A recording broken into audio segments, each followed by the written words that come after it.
Good evening, Kindred, and welcome to this Halloween special where we are going to give you what you want. You will get Bloodlines 2 sneak previews. We will talk about character. We will talk about narrative. We will talk to the Chinese Room. Hello folks, I'm Ian. I'm narrative director at the Chinese Room. I've been in video games for about 30 years and film and TV, spending a lot of time around detective stories and horror. In particular, you might have played Amnesia Rebirth, which I was story lead for. But tonight we're going to be talking about something a bit different. We're going to be looking slightly into the future. And I'm Sean Graney, Executive Vice President for World of Darkness at Paradox Interactive. I've been with this project since 2017.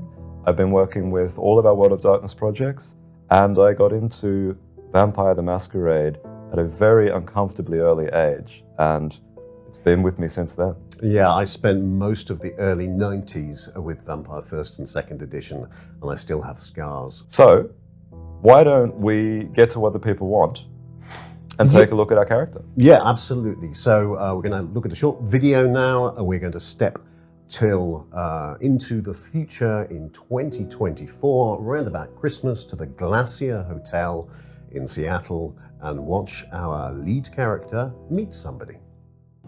She didn't murder you, so that's a start. So then, you have me at a disadvantage. I assume, of course, that you know who I am? So the question is, who are you? You can call me Fire. I seek an audience with the Prince of Seattle. I've been led to believe you can help. How delicious! Whatever could you possibly want with our beloved prince? That's my business. Now, Fire, that is not a fair exchange. You came to me, after all. Do try and play along, darling. It's so boring otherwise. Let's try again. Who are you, really? Someone rudely awoken from 100-year sleep, covered in thin blood vitae, with this mark on my hand, and no explanation why. I want answers. Well, if that's all you wanted, why didn't you just say? So that's it? You'll help? And now what you've seen is truly a sneak peek. We are post-alpha, but this is game development, so certain sections may change, certain sections may remain exactly the same. Who did we just meet? So we met two people there. We met the person who we were talking to there is a character called Lou, who, if anybody knows anything about Seattle, they may be able to figure out who that is. Our protagonist, one version of our protagonist you saw there, is a character we call Fire.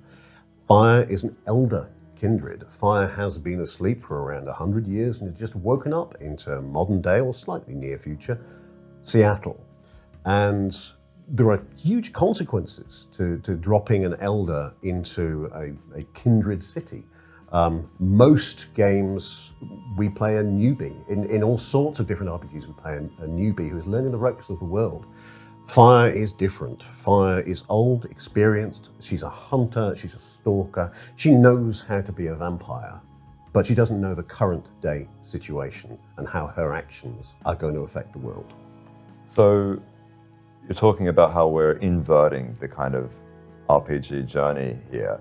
How is the Chinese Room handling that from a game development and design perspective? Yeah, there's a couple of really interesting things going on here. So firstly, it's the normal journey of an RPG character to gain power over time, but we're starting with a certain level of power here. You have impact from the very beginning. Fire isn't at her full power, hasn't recovered it yet, and there are constraints that we don't want to spoil that mean she is effectively bound. She's in a bad situation. You may have seen that mark on her hand. That is a puzzle for her, it's a problem for her, it's something she's trying to solve. So the player journey, the character journey, is about regaining and possibly exceeding what she once was, and having making a big change to Seattle for reasons which I hope will become clear. So this is the inverse of Bloodlines 1 in some ways. In Bloodlines 1, you awake as a fairly unimportant vampire. You are used as a pawn by a number of different LA vampires. Here we'll be awaking as an elder in Seattle, trying to get their bearings, I'm assuming. Yeah, that's right. So this isn't a blank slate of a character. It's worth saying. Obviously, you can customize it. There'll be a choice of clans. There'll be a choice of outfits, a choice of gender, and as the gameplay goes through, it's up to you. Elements of her background are up to you to choose, and what she reveals to other people, and what story she's telling. Whether she's telling them a fantasy or whether she's telling them the truth.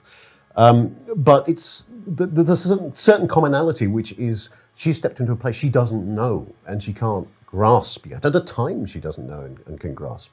So, like the protagonist of Bloodlines 1, she will have to learn what the situation is, who the major personalities are, and how she can deal with them. But how does this not all come apart when she opens a laptop or sees a pedestrian crossing?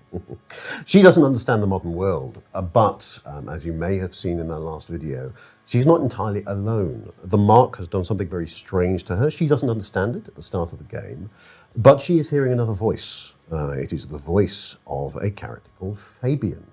Fabian is a modern thin-blood vampire from Seattle. He has ended up inside Fire in a way that will be explained in the gameplay. And he is trapped inside her. She is trapped with him. The two together have to navigate their way through this world. They may hate each other. They may grow to like each other. They may carry on hating each other all the way through, but they are bound together. He has an idea about how modern kindred work. He doesn't have the experience that Fire does of vampire society, but he's got a pretty good view. So he can help her. He can guide her through Seattle. He can also, because he is a thin blood, he has access to things and an understanding of things that the elder vampire doesn't. So really this is the story of the two of them and how they navigate their way through this situation and how they affect Seattle. Will there be an ongoing evolution in our relationships with these characters, and can we affect that? Yeah, absolutely. Really, that's the meat of the game for Fire, is that she is having to deal with a society of kindred, and she has to decide how to deal with them, because they all have different objectives, different goals, and a different relationship to Fire. It's unlike the sort of game where you might play a Paragon or a Renegade, or a light side or dark side, because Fire has to look at each person individually and figure out how to work them, how to deal with them. Whether she goes, I am an elder, you have to do what I say, or whether she tries to court them, whether she is more insightful about what's going on. All those relationships will be different, and people will treat her differently because she treats them differently. And then the core feature of all this will be the relationship between her and Fabian. The two are caught together. Fire is the only person who can hear Fabian. Fabian can't interact with anybody else. He sees everything that she does, and he sees how she treats other people. So that long-term relationship really is the heart of this story. And for fans of Bloodlines 1 and Vampire the Masquerade as a franchise, what will Fabian offer as far as feeding back that kind of information to the player?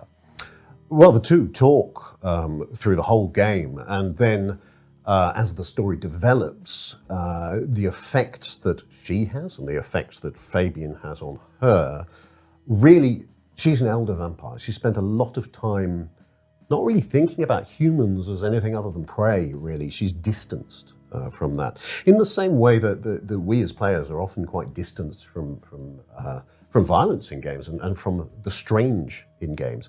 Fabian is much more grounded. He's much more human, and really we're playing off the contrast between the two, the contrast between the elder and the younger, the contrast between the olden times and the new times and how the two interact. So he's very much an anchor for her, I think it's fair to say, and very much a compass for her if she chooses to pay attention to him. And so for fans of the IP and also the original game, Fabian will sort of play this role of explaining to the character how humane they are. I guess that's part of it. Yeah, Fabian's got many roles. He's a very rounded character. It's also worth bearing in mind that it's not just going to be fans of the franchise who play this game. So new players are going to want to learn about the world. Fabian knows about some of it. Fire knows about a lot more of it, but the way the two talk about it and the way the two discuss it will help us open that window into a world and tutorialize it to a certain extent, I think. And also how the powers work and how powers interact with other characters in the world. That somebody needs to know that stuff, and some players won't. And so the interplay between the two characters helps us with that. So Fabian sounds like a very interesting character. How will players be able to customize their narrative experience with Fire as the protagonist? So, as we talked about earlier, you have options. You have clan choices that affects, for example, the powers that you have. Although again, the story gives us a bit more opportunity to play around with that. It's a bit more flexible because of the presence of things like thin bloods. There's the interactivity with all the characters you talk to, the choices you make with those characters. And then there's the wider city, Seattle itself, and how Fire deals with the citizens of Seattle. And as a predator, there are times when she is going to want to gain power from some of the citizens, and hunt. And this will affect how Fire's powers can change as the game changes. And that depends on how she treats those citizens. If she approaches them as a bully, trying to push them into a certain reaction, then that might work, that might not work, it might scare them off, something else might happen. It also depends how she looks. If she's dressed as one type of character, somebody may have a very different reaction to her compared to if she dressed like another. And so it sounds like you're hinting at a system that we have in Vampire the Masquerade, resonance, which is the emotional state of dinner, essentially, of your prey. Yeah, absolutely. It's important to Fire sometimes what the resonance of the character she's feeding on is, and she can push that, and she can change that, or attempt it. It might not work. As I said, it depends how you're dressed, it depends who the character is, and what they feel about how you've approached them. Players will have options to choose outfits, and those outfits will have a narrative and dialogue impact. Yes, that's absolutely true. People will recognize you as a different thing depending on what you're wearing. Very, very cool. So let us return to Seattle and another sneak peek. It's you. The Nomad. Willem, I take it. You had some interesting guests outside. Expecting trouble? That depends. Why are you here? Earlier tonight, another kindred by the name of Isabella used this mark to sap my power. Do you know anything about it? No.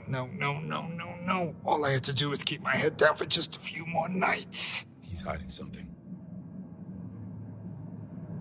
Tell me, Willem, what rumors have you heard about me? That you were there in Cairo.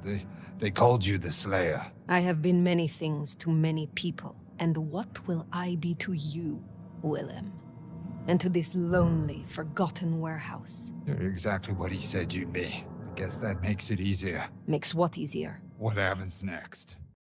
So vampires aren't traditionally paragons of truth. And I think here when we're talking to Willem, we can see that Fire is more interested in pushing her agenda than necessarily being completely accurate about her biography. So what do these kinds of decisions mean for the dialogue and the story arc if you decide to tell Willem about your killer reputation versus take another route? So this is one of the advantages of playing an Elder. You have a history. You've been heard of before. Fire has this legend associated with it. There are several legends, a whole collection of legends. Which of those are true is, to a certain extent, a decision for the player. We're leaving that deliberately. Was she at this particular incident? Did she cause the incident? Was she escaping the incident? And the variety of different background choices which we feed into it, a little bit like the way that Commander Shepard in Mass Effect has a series of background choices, although ours is slightly more complicated. But that means that when she approaches people in Seattle, they may have heard of her, and they may have some idea what she did. And that can be a scary legend, or it can give you a bit more nuance to it. I like to think of her as the Wild West movies where the gunslinger comes to town, who people know the reputation, and that makes them approach things in a very different way when they suddenly realize who they're up against. And that is the weightiness of the character we're dumping into Seattle's society here. So the background, this unreliable narration, as you said, it's left for the player to hint at, but the decisions that the player makes about Fire's background will be reflected by other characters in the game, and that might affect them differently if they have a particular opinion about that. I mean, it's very interesting referring to the gunslinger coming to town. The legend is built because of distance in those kinds of scenarios. The stories don't reach each town accurately. Here you're playing with time. If you're hundreds of years old, there's very few people that can confirm or deny what you've done.